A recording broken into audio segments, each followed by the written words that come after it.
함께 나의 예배를 받으셔서 함께 찬양하겠습니다.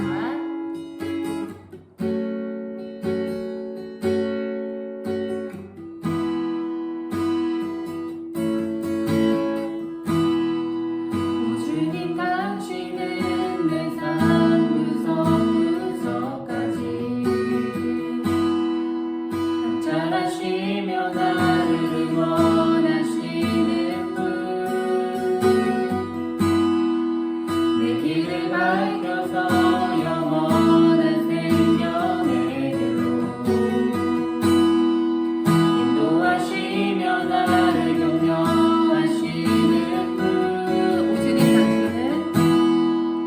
오주님 당신은 내 삶 구석구석까지 감찰하시며 나를 응원하시는 분,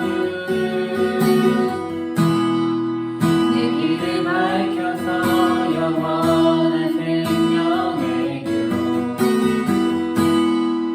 인도하시며 나를 격려하시는 분, 그리고 작은 갈등을 겪고 하지만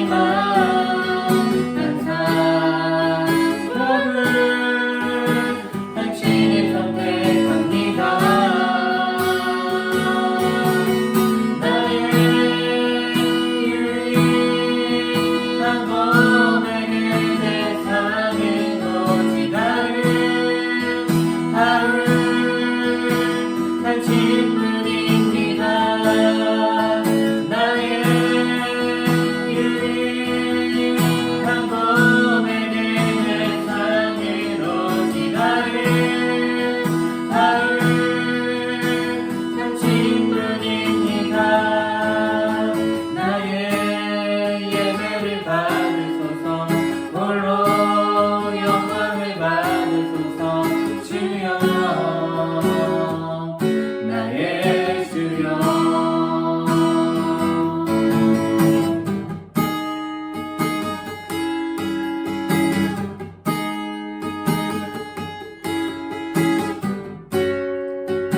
우리 처음부터 다시 한번 찬양합니다.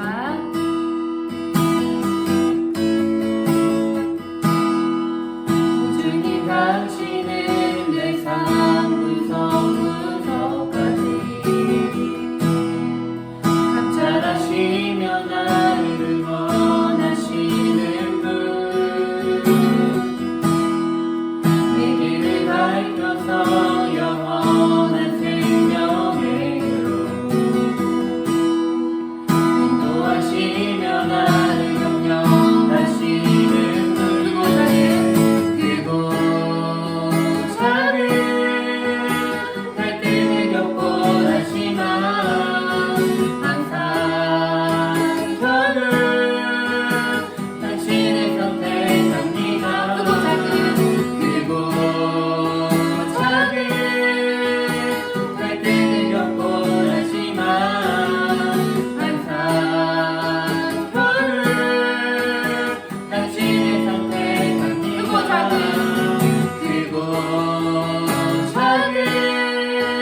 6월달 암송 말씀 3번씩 함께 읽어보겠습니다. 시작. 의인을 위하여 죽는 자가 쉽지 않고 선인을 위하여 용감히 죽는 자가 혹 있거니와. 로마서 5장 7절 말씀 다시 한번. 의인을 위하여 죽는 자가 쉽지 않고 선인을 위하여 용감히 죽는 자가 혹 있거니와. 로마서 5장 7절 말씀 마지막. 의인을 위하여 죽는 자가 쉽지 않고 선인을 위하여 용감히 죽는 자가 혹 있거니와. 로마서 5장 7절 말씀. 우리 1월달 말씀부터 6월달 말씀까지 한 목소리로 함께 암송해 보겠습니다. 시작. 그러므로 우리가 믿음으로 의롭다 하심을 받았으니 우리 주 예수 그리스도로 말미암아 하나님과 화평을 누리자. 또한 그로 말미암아 우리가 믿음으로 서 있는 이 은혜에 들어감을 얻었으며 하나님의 영광을 바라고 즐거워하느니라. 다만 이뿐 아니라 우리가 환난 중에도 즐거워하나니 이는 환난은 인내를, 인내는 연단을, 연단은 소망을 이루는 줄 알미로다. 소망이 우리를 부끄럽게 하지 아니함은 우리에게 주신 성령으로 말미암아 하나님의 사랑이 우리 마음에 부은 바 됨이니. 우리가 아직 연약할 때에 기약대로 그리스도께서 경건하지 않은 자를 위하여 죽으셨도다. 의인을 위하여 죽는 자가 쉽지 않고 선인을 위하여 용감히 죽는 자가 혹 있거니와. 로마서 5장 1절에서 7절 말씀. 아멘. 오늘 우리에게 주신 하나님의 말씀은 사도행전 3장 1절에서 10절까지의 말씀입니다. 제9시 기도 시간에 베드로와 요한이 성전에 올라갈새 나면서 못 걷게 된 이를 사람들이 메고 오니 이는 성전에 들어가는 사람들에게 구걸하기 위하여 날마다 미문이라는 성전 문에 두는 자라. 그가 베드로와 요한이 성전에 들어가려 함을 보고 구걸하거늘 베드로가 요한과 더불어 주목하여 이르되 우리를 보라 하니 그가 그들에게서 무엇을 얻을까 하여 바라보거늘 베드로가 이르되 은과 금은 내게 없거니와 내게 있는 이것을 내게 주노니 나사렛 예수 그리스도의 이름으로 일어나 걸으라 하고 오른손을 잡아 일으키니 발과 발목이 곧 힘을 얻고 뛰어서서 걸으며 그들과 함께 성전으로 들어가면서 걷기도 하고 뛰기도 하며 하나님을 찬송하니 모든 백성이 그 걷는 것과 하나님을 찬송함을 보고 그가 본래 성전 미문에 앉아 구걸하던 사람인 줄 알고 그에게 일어난 일로 인하여 심히 놀랍게 여기며 놀라니라. 아멘. 친구들 안녕. 네, 우리 영상으로 집에서 예배드리는 친구들 한 주간 만에 다시 만나게 돼서 반갑습니다. 장마가 시작되었어요. 그래서 날씨가 많이 흐리고 비가 오는 날이 많은데 아마 장마가 끝나고 나면 날씨가 더 많이 더워질 거예요. 습해지고 우리 친구들 아무쪼록 학교 가고 또 학원 가고 집에서 공부할 때에 건강 조심할 수 있도록 유의할 수 있도록 했으면 좋겠습니다. 다시 건강한 모습으로 교회에서 만날 수 있기를 또 바랍니다. 우리 지난주 말씀을 한번 살펴보도록 하겠습니다. 지난주에는 사도행전의 초대교회 사람들이 모든 것들을 공동으로 인커먼이라고 했죠. 공동으로 소유했다고 했습니다. 그리고 자기의 재산과 소유물을 팔아서 필요한 사람들에게 나누어 주는 일을 했다고 했습니다. 그런데 이들은 그것을 누가 시킨 것도 아니었는데 스스로 자발적으로 이 일을 했던 것이었어요. 어떻게 이들은 이러한 삶을 살 수 있었을까요? 그것은 이 초대교회의 성도들은 예수님이 곧 오신다고 생각했기 때문이었어요. 예수님의 재림이 종말이 곧 얼마 남지 않았다라고 생각했기 때문에 이런 일을 할 수 있었다고 했습니다. 그래서 이 세상에 대한 욕심을 버릴 수 있었던 것이지요. 그것을 어려운 말로 종말론적인 신앙이라고 한다고 했습니다. 우리 인생에 종말이 있다는 것을 늘 인식하며 사는 거예요. 그 종말이 언제 나에게 닥칠지 모르기 때문에 늘 깨어 있어서 하나님이 나에게 맡겨주신 것들을 내 것이라고 욕심부리지 않고 청지기 정신으로 사는 것을 종말론적인 신앙이다라고 이야기했습니다. 이 사도행전에 있는 초대교회의 성도들은 이런 종말론적인 신앙을 가지고 있었어요. 이 세상에 욕심을 두지 않고 하나님이 주시는 더 귀한 것들을 바라보며 살았습니다. 그래서 이 땅의 것에 욕심을 부리지 않고 통용하는 삶을 살 수 있었던 것이지요. 그리고 그 이후 이 사건이 나타나는데 그 이후에 베드로와 요한이 기도하러 성전에 올라가다가 항상 그 성전의 미문이라는 문 앞에 앉아있는 나면서부터 걷지 못한 한 사람을 만나게 됩니다. 이 베드로와 요한은 매일매일 보았던 그런 사람이었지만 이제는 베드로와 요한이 바뀌었기 때문에 그를 주목하여 바라봤다고 나옵니다. 그리고 이 장애인에게 물질보다 더 귀한 것을 줍니다. 그것을 뭐라고 했죠? 네, 예수의 이름을 주었다고 했어요. 예수의 이름을 그 장애인에게 줍니다.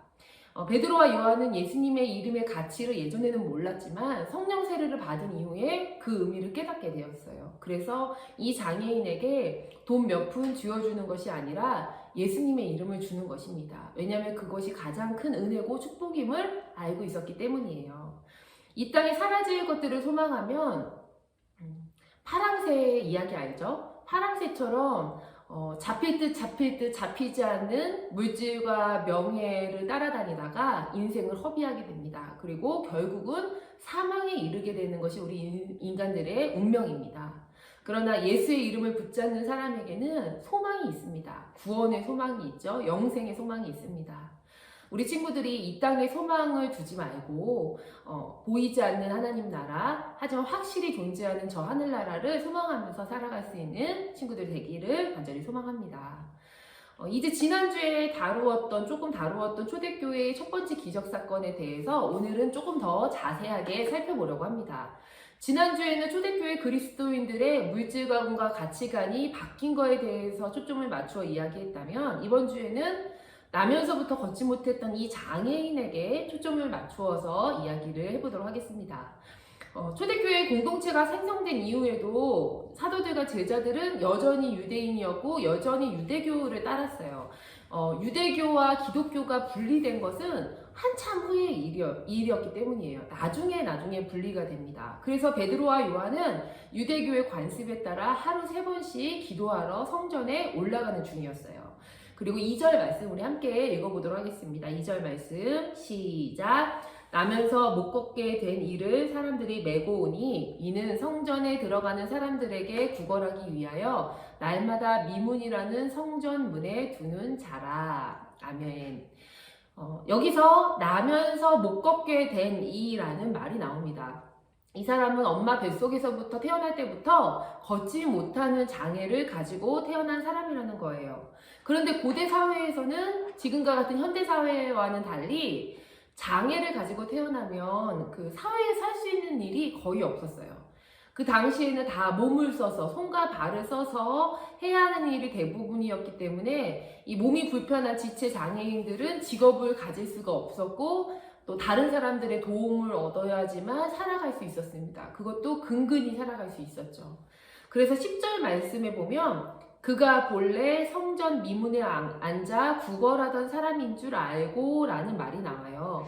그 2절에 나면서부터 못 걷게 된 이를 10절 말씀에서는 성전 미문에 앉아 구걸하던 사람으로 표현하고 있죠. 이처럼 고대 사회에서 장애인이란 구걸하는 사람과 동격으로 그렇게 인식이 되었던 것입니다. 그런데 이 장애인에게는 앵벌이를 시키는 사람인지 아니면 이 장애인의 가족인지 친구인지 알 수 없지만 이 장애인을 날마다 성전의 미문 앞에 데려다 놓는 사람들이 있었어요. 그런데 그들은 이 장애인을 성전에 여러 가지 문이 있었다고 했죠. 근데 그 여러 가지 문 중에서도 미문이라는 가장 웅대하고 가장 아름답고 화려한 이 문 앞에 두었던 이유는 이 문이 예루살렘 성전으로 통하는 문 중에서도 사람들이 가장 많이 출입하는 그런 문이었기 때문입니다. 그러니까 그 사람들은 이 나면서부터 걷지 못하게 된 장애인을 사람들에게 구걸을 많이 해서 돈을 많이 받으라고 이 미문 앞에 친절하게 데려다 놓은 것이죠. 그런 이 장애인에게 미문을 건너서 들어갈 수 있는 성전이란 어떤 의미였을까요? 이 장애인은 40평생을 살았다고 했는데 40평생을 살면서 이 미문을 넘어서 저 성전 안으로 들어가 보긴 했을까요? 성전 안으로 들어가서 하나님을 예배해 본 적은 있을까요? 율법에서 지체 장애인을 부정한 사람으로 규정한 그런 구절은 없어요. 그렇기 때문에 이 사람도 성전 안으로 들어갈 수 있었고 하나님을 예배할 수 있었어요. 하지만 오늘 본문이 말하는 뉘앙스를 보면 이 사람은 성전에 들어가지 않았던 것처럼 보이죠. 어떤 사람도 이 사람에게 하나님께 예배해, 같이 예배하자 하면서 성전 안으로 데려간 사람은 없었어요. 너는 그냥 그 앞에서 구걸하는 사람이야 라고 하면서 성전 앞에 데려다 놓는 일까지는 사람들이 했지만 그 이상의 일, 더 귀한 일, 하나님을 만나는 일에 초청하지는 않았던 거예요. 그것은 율법상으로 금지하진 않았지만 사람들의 인식이 이 사람을 조금 부정한 사람, 부족한 사람으로 생각했기 때문에 성전 안으로 들어가지 못하게 했을 수도 있고 아니면 이 장애인 자체가 구걸하면서 하루하루 먹기 살기에 힘들어서 아예 성전 안으로 들어갈 생각을 하지 않았을 수도 있습니다. 성전으로 들어가지 못했던지 성전으로 들어가지 않았던지 어쨌든 이 장애인은 성전으로 들어가지 않았습니다. 하지만 생각해 보세요. 이 사람이 지금 40여 세나 되었는데 이 사람처럼 성전에 가까이 있는 사람이 없어요. 이 사람은 평생을 성전 옆에서 지냈단 말이죠. 하지만 이 사람에게 성전은 어떤 의미이냐? 직장이에요, 직장. 돈을 벌게 하는 그런 수단이 되는 장소인 거죠. 세계 어느 나라를 가도 관광지, 유명한 관광지에 가면 구걸하는 사람들이 참 많이 있어요. 특히 동남아시아 나라에 가면, 아프리카 나라에 가면 관광지에는 항상 구걸하는 사람들이 많이 있습니다. 그처럼 예루살렘 성전은 많은 이들이 매일매일 많이 출입하고 왔다 갔다 해서 구걸하기에는 참 좋은 장소였지만 이 사람과는 아무 상관이 없었던 것이죠. 그렇다 보니까 이 사람의 관심은 성전 안에 계신, 임재에 계신 하나님에게 초점이 맞춰져 있는 것이 아니라 성전에 드나드는 사람에게 관심이 있었을 거예요. 그래서 3절 말씀에서도 베드로와 요한이 성전에 들어가려 함을 보고 구걸했다고 나오고 있습니다. 그러나 하나님도 이 사람에게 관심이 없었을까요? 하나님께서는 성전에 들어와서 매일 예배드리고 기도하는 그런 거룩한 사람들에게만 관심이 있고, 이 성전 안에 한 번도 들어오지 못한 이 미문 앞에 구걸하는 장애인에게는 관심이 없으셨을까요? 아니죠. 하나님은 성전 밖의 사람에게 관심이 많으셨습니다. 주님은 항상 그러셨어요. 하나님은 주님 앞에 나오지 못하는 사람들에게 늘 마음이 있으셨고 늘 마음을 안타깝게 가지셨어요. 이 복음서의 말씀을 살펴보면 이 땅에 계실 때 예수님은 성전 안의 사람들과는 그다지 깊은 교제 관계를 맺지 않았다는 것을 알 수 있습니다. 성전 안의 사람들이란 우선 예배를 규칙적으로 드릴 수 있을 만큼 생계가 안정된 사람들, 곧 부자이거나 집안 대대로 성전을 섬겨오는 그런 성전과 관계된 일을 하는 사람들이었죠. 이들은 자신들이 하나님과 아주 가까이 있는 사람이라고 여겼고 하나님의 사랑받는 사람이라고 생각을 했어요. 그들은 절기나 안식일을 목숨처럼 여기면서 율법을 생명처럼 지켰어요. 그래서 성전에 와서 예배드리고 기도하는 일을 열심히 했어요. 이들은 성전에서 드리는 이런 형식적인 종교 행위를 통해서 하나님께 최선의 예배를 드렸다. 그래서 구원받을 수 있다라고 자부심을 가졌어요. 그리고 그렇게 못 드리는 일반 백성들을 정죄했어요. 죄인이라고 정죄했어요. 하지만 육신을 입고 이 땅에 오신 하나님은 공생의 기간 중에도 하나님의 집에 가셔야 되잖아요. 하나님이시니까. 하지만 하나님의 집인 성전이 아닌 성전 밖에 늘 계셨습니다. 예수님은 성전과 가장 가까운 사람들인 사두개인이나 바리새인들이나 율법학자들이나 서기관들과는 큰 관계를 맺지 않으셨어요. 그들과 하나님에 대해, 율법에 대해 어떤 높은 신학적인 대화를 나누신다던가 그런 일을 한 적이 별로 없어요. 예수님은 늘 성전 밖의 사람들과 함께 하셨습니다. 예수님 주변에는 우리 친구들도 잘 알다시피 늘 가난한 사람들, 병든 사람들, 부정한 사람들, 죄인들이 항상 많이 있었어요. 예수님은 그런 성전 밖의 사람들과 함께 먹고 자고 교제하며 그들과 함께 사셨어요.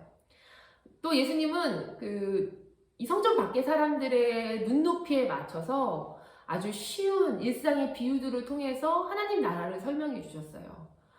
얘들아, 천국은 마치 하면서 설명해 주셨죠. 많은 어려운 이야기들을 이들의 수준에 맞게 이야기해 주신 거예요. 그리고 이 어려운 삶을 사는 이들의 삶의 이야기에 귀를 기울여 주셨어요. 그렇게 예수님의 관심은 항상 성전 밖 사람들에게 있었습니다. 그럼 이제 그 예수님의 마음을 가지고서 우리 다시 성경으로 돌아와 볼까요? 우리 4절 말씀을 함께 읽어보겠습니다. 4절 말씀 시작. 베드로가 요한과 더불어 주목하여 이르되 우리를 보라 하니. 베드로와 요한이 성전으로 올라가다가 매일 보았던 이 사람을 바라봅니다. 그런데 그냥 본 게 아니에요. 주목하여 이르되라고 나오죠. 유심히 골똘히 쳐다봤다는 거예요. 왜 이렇게 베드로와 요한은 그를 주목하여 뚫어져라 쳐다봤을까요? 아마도 베드로와 요한은 예전의 베드로와 요한이 아니기 때문에 주님의 눈으로 그를 바라보았던 것 같아요. 늘 성전 밖의 사람들에게 관심이 있는 예수님의 눈으로 이 사람을 바라본 거예요. 평생 성전 가장 가까이에서 지내고 성전 가장 가까이에서 살고 있지만 이 성전과는 전혀 관계없는 삶을 사는 이 안타까운 이 사람을 주님의 긍휼의 마음으로 바라보았던 거예요. 그런데 누가 보면 이 베드로와 요한에게 참 오지랖이다 라고 이야기할지도 모르겠어요. 이 베드로와 요한은 이 사람을 참 사랑의 눈으로 바라보면서 이 사람에게 무언가 도움이 될 만한 것을 해주려고 하면서 예수 이름을 주었는데 사실은 이 장애인을 치료해주지 않는다고 해서 누가 뭐라고 하지 않아요. 이 장애인을 고쳐주지 않는다고 해서 주님의 사역에 큰 지장이 있는 것도 사실은 아니에요. 그리고 중요한 사실이 있는데 이 나면서부터 못 걷게 된 사람이 베드로와 요한에게 나를 좀 불쌍히 여겨달라고, 나를 좀 고쳐달라고, 나를 좀 치료해달라고 먼저 부탁한 적도 없어요. 그런데 베드로와 요한은 그렇게 부탁한 적도 없는 이 사람에게 주님의 사랑과 안타까움과 긍휼의 마음으로 먼저 찾아가서 먼저 사랑의 눈으로 바라보면서 이 사람의 손을 잡아준 것이죠. 왜냐하면 주님의 사랑은 오지랖의 사랑이기 때문입니다. 요즘에 참 오지랖이라는 말을 많이 쓰잖아요. 오지랖퍼, 남의 일에 관심을 많이 갖는 사람, 그리고 도를 지나쳐서 남의 일에 많이 참견하는 사람을 오지랖퍼라고 얘기를 하잖아요. 어떻게 보면 이 지금 베드로와 요한이 오지랖퍼예요. 주님의 사랑을 가진 오지랖퍼죠. 오늘날 현대사회는 개인주의로 더 나아가서 이기주의로 나아가고 있어요. 내가 너에게 피해주지 않았으니까 너도 나에게 피해주지 마 라고 살아가는 개인주의로 살아가거나 다른 사람들에게는 함부로 대하고 나만 잘 되면 돼 라고 생각하는 이기주의가 팽배해 있습니다. 오늘날의 사회 풍조가 그렇게 가고 있어요. 다 그렇게 해요. 나만 잘 살면 된다고 생각해요. 우리 친구들이 학교에서 시험을 볼 때나 수행평가 볼 때 많이 느낄 거예요. 대학 가면 더 심하고 취업 준비를 해도 더 심하고 어떤 공무원 준비, 행시 준비, 사시 준비를 해도 똑같아요. 다 개인주의, 이기주의를 벗어나지 못하고 살고 있습니다. 이 사회가 그래요. 하지만 교회는 이 시대를 역행해서 이런 사회의 풍조와는 반대로 오지랖퍼의 사역을 하는 곳입니다. 왜냐하면 주님의 사랑이 오지랖의 사랑이기 때문입니다. 주님에게 조금 무례한 표현일 수 있지만 우리 친구들에게 이해가 잘 되게 얘기한다면 그것은 오지랖의 사랑이라고 얘기할 수가 있어요. 하나님께서 이 죄악이 관영하는 이 망해가는 인간들에게 이런저런 방법을 다 주어도 답이 안 나오는, 해결 방안이 안 나오는 이 죄인들에게 오지랖의 사랑의 결정체인 예수 그리스도를 이 땅에 보내주지 않았다면 우리는 여전히 멸망 가운데 죽어가고 있었을 거예요. 하나님의 사랑은 분명히 오지랖의 사랑이에요. 그러나 그 사랑이 있었기 때문에 우리가 구원을 받을 수 있었던 것이죠. 이처럼 베드로와 요한도 3년 동안 주님을 따라다니면서 주님의 바다보다 깊고 하늘보다 높고 우주보다 넓은 상상할 수도 없는 그 주님의 사랑, 인간을 향한 참사랑, 자기 몸을 주어서까지 구원하고자 하는 주님의 사랑을 배우고 받고 체험했기 때문에 그 오지랖의 사랑으로 이 나면서부터 걷지 못한 사람을 바라보고 이 사람에게 도움을 준 것입니다. 그래서 이렇게 말하지요. 우리 6절 말씀 함께 보겠습니다. 시작. 베드로가 이르되 은과 금은 내게 없거니와 내게 있는 이것을 내게 주노니 나사렛 예수 그리스도의 이름으로 일어나 걸으라 하고. 여기서 베드로는 이 능력의 출처를 분명히 밝히고 있어요. 예수님이라면 이 나면서부터 걷지 못한 사람에게 일어나 걸으라 라고 명령을 하셨을 거예요. 하지만 베드로는 여기에 나사렛 예수의 이름으로, 나사렛 예수 그리스도의 이름으로 라는 단서를 붙입니다. 이것은 내 능력이 아니라 예수님의 능력이다. 예수님으로부터 나오는 능력이다 라는 것을 알려주는 거예요. 그러면서 이 베드로가 7절 말씀을 보니까 이 말을 하면서 이 장애인의 오른손을 잡아 일으켰다고 해요. 전사님 이 말씀이 참 좋아요. 혼자서 용기를 내지 못하는 사람에게 손을 잡아주었다는 것은 처음에 한 걸음을 내딜 수 있도록 용기를 주면서 함께 한 거예요. 이 손길이 얼마나 아름답습니까? 예수님도 병자를 치료하실 때 말만으로 치료하시는 경우도 있었지만 손을 만져주시는 경우도 있었어요. 전사님 그게 참 좋아요. 예수님의 따뜻한 사랑의 손길이거든요. 베드로도 그렇게 한 것이죠.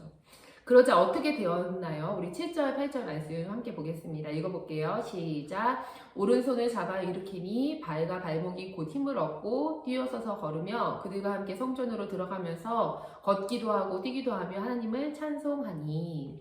아멘.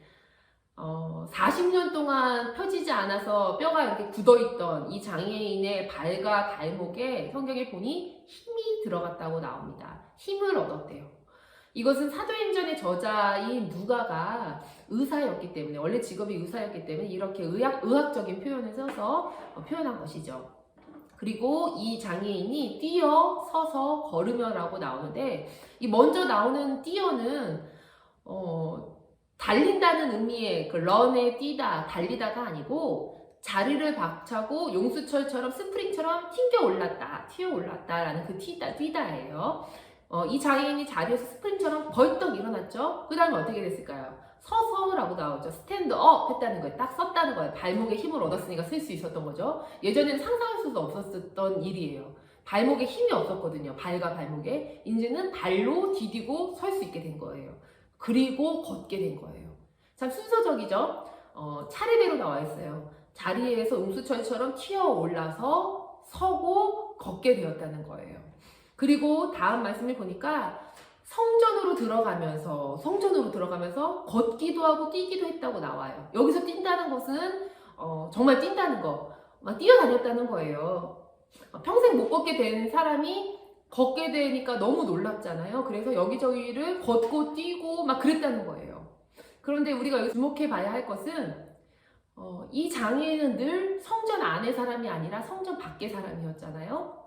그런데 성전 밖의 사람이었던 이 장애인이 다리를 고침받자 예수의 이름을 얻고 힘을 얻게 되자 가장 먼저 한 일이 무엇이죠? 성전 안으로 들어간 것이었어요. 그리고 그 다음이 하나님을 찬송했다고 나옵니다. 평생 동안 성전에 들어가는 사람들의 수많은 사람들의 뒷모습만을 바라보고 나에게 오늘은 조금 더 돈을 주지 않을까 이렇게 구걸을 했던 그런 인생이었는데 예수님의 그런 사랑의 사도들을 만나게 돼서 일으킴을 받자 가장 먼저 한 일은 성전 안으로 들어가서 예배하는 하나님을 찬양하는 사람이 되었다는 거예요. 여러분 얼마나 감격스러웠을까요? 40년 동안 그렇게 살았어요. 40년 동안 한 번도 일으킴을 받지 못하고 남의 도움으로만 그 자리에 앉아서 사람들의 뒷모습을 바라보며 구걸하며 살았던 사람이에요. 그런데 평생 불구였던 자신이 걷게 되었어요. 너무 감격스러웠겠죠? 그리고 또 하나 이 성전에서 하나님을 예배한다는 것이 무엇인지 몰랐던 이 사람이 성전 안으로 들어와서 예배할 수 있게 되었어요. 하나님을 찬양하게 되었어요. 그것이 감격스러웠을 거예요. 이 일의 근원이 어디서 왔다고요? 주님의 사랑, 오지랖의 사랑에서 왔습니다. 한자 사자성어 중에 과유불급이라는 그런 말이 있어요. 지나친 것은 모자른 것만 못하다라는 말이죠. 우리 친구들도 잘 알고 있죠? 과유불급 이렇게 얘기하잖아요. 그만큼 넘치는 것, 과한 것은 좋지 않다. 이렇게 부정적으로 이야기하는 거예요. 그러나 과할수록 좋은 게 있습니다. 과하게 받아도 좋은 게 있어요. 많이 먹으면 체하지만 이거는 많이 먹어도 체하지 않아요. 무엇일까요? 그것은 바로 주님의 사랑입니다. 찬송가 310장 전사님이 참 좋아하는 찬양인데 하나님의 은혜로라는 찬양이에요. 그 찬양의 가사에 이런 가사가 있어요. 하나님의 은혜로 이 쓸데없는 자 왜 구속하여 주는지 난 알 수 없도다.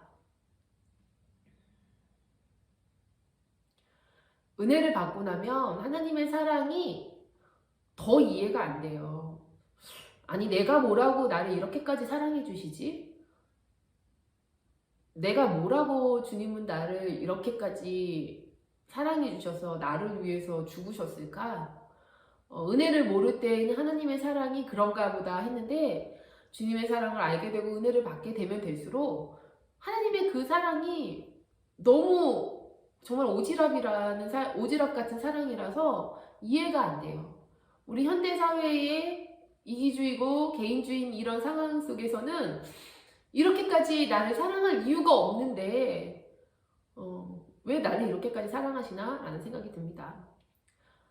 주님의 사랑이 나는 상상할 수도 없는 사랑임을 신앙생활하면서 더 깨닫게 되고 그래서 더 감격하게 되고 감사하게 됩니다.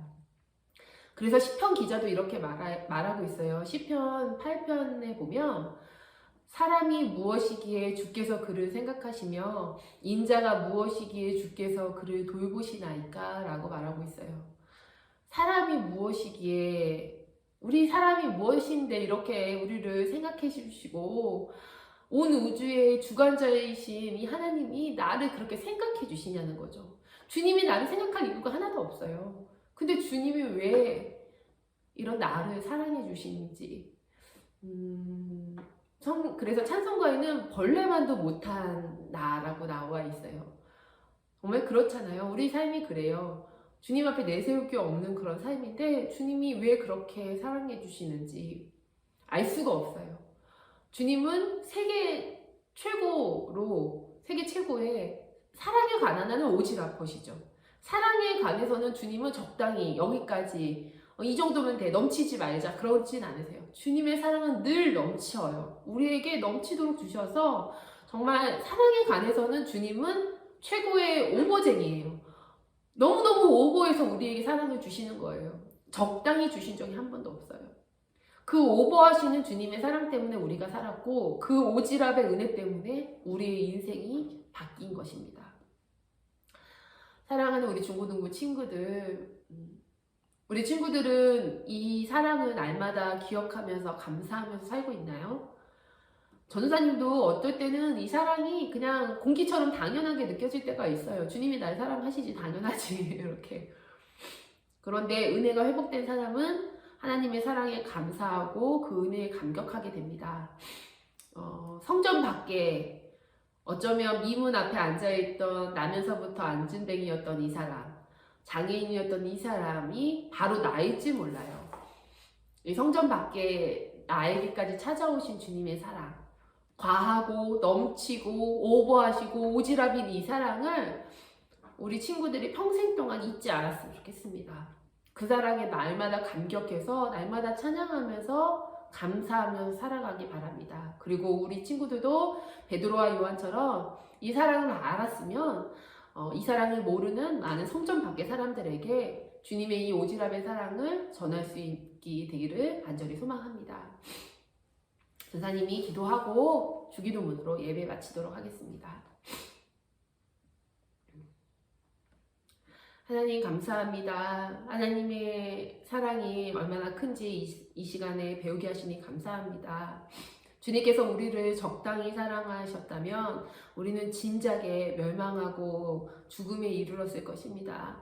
하지만 주님의 사랑이 감당할 수 없을 만큼 큰 것이고 오지랖의 사랑이고 오버하는 사랑이었기 때문에 주님의 그 사랑과 은혜로 우리가 지금까지 살고 있음을 이 시간 고백합니다. 주님, 우리가 무엇이건데 이렇게 우리를 사랑해 주시고 우리를 생각해 주시는지 주님, 우리가 그 사랑에 감사하며 감격하며 살아가게 하여 주옵소서. 그리고 이 베드로와 요한처럼 그 사랑을 아는 자로 주님의 사랑의 눈길로 성전 밖의 사람들을 찾아가게 하시고 그 안타까운 눈길로 그들에게 손을 내밀어 주님의 사랑을 전할 수 있게 하여 주옵소서. 이 오지랖의 사랑을 이번 주 한 주간도 마음속으로 간직하며 기쁨으로 살아갈 수 있도록 우리에게 함께하여 주옵소서. 감사드리며 예수님의 이름으로 기도합니다. 아멘. 주기도문 하겠습니다. 하늘에 계신 우리 아버지여, 이름이 거룩히 여김을 받으시오며 나라에 임하옵시며 뜻이 하늘에서 이루어진 것 같이 땅에서도 이루어지이다. 오늘날 우리에게 일용할 양식을 주옵시고 우리가 우리에게 죄 지은 자를 사하여 준 것 같이 우리의 죄를 사하여 주옵시고 우리를 시험에 들게 하지 마옵시고 다만 악에서 구하옵소서. 나라와 권세와 영광이 아버지께 영원히 있사옵나이다. 아멘. 예배를 마쳤습니다. 우리 친구들 한 주간도 주님의 그 크신 은혜와 사랑 가운데 머물면서 그 오지랖의 사랑을 느끼면서 한 주간 힘차게 씩씩하게 살아갈 수 있기를 바랍니다. 다음 주에 또 만나요. 안녕.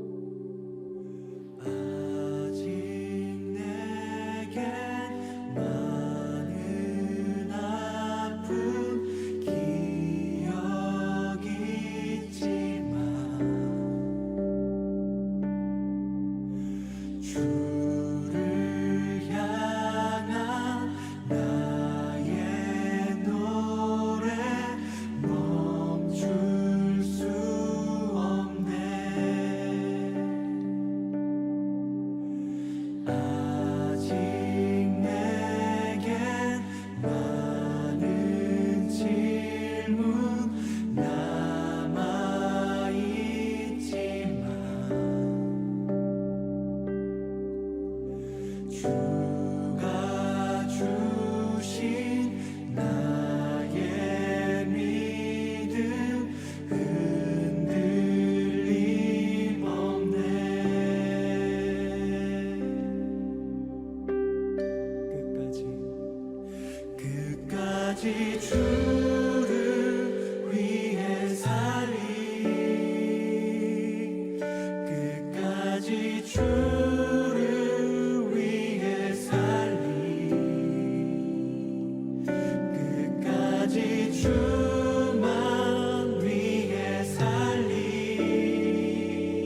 주를 향한 나의 노래 멈출 수 없네.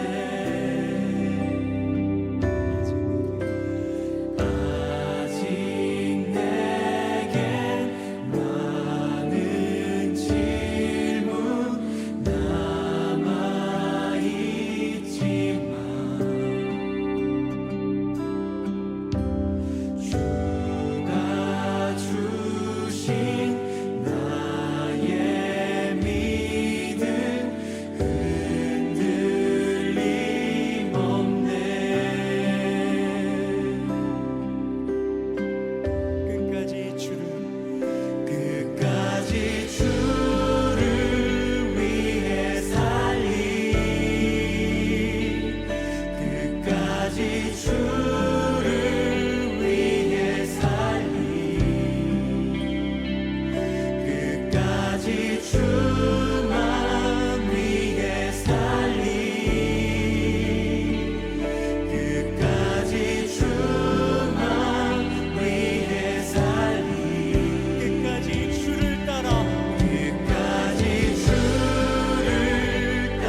주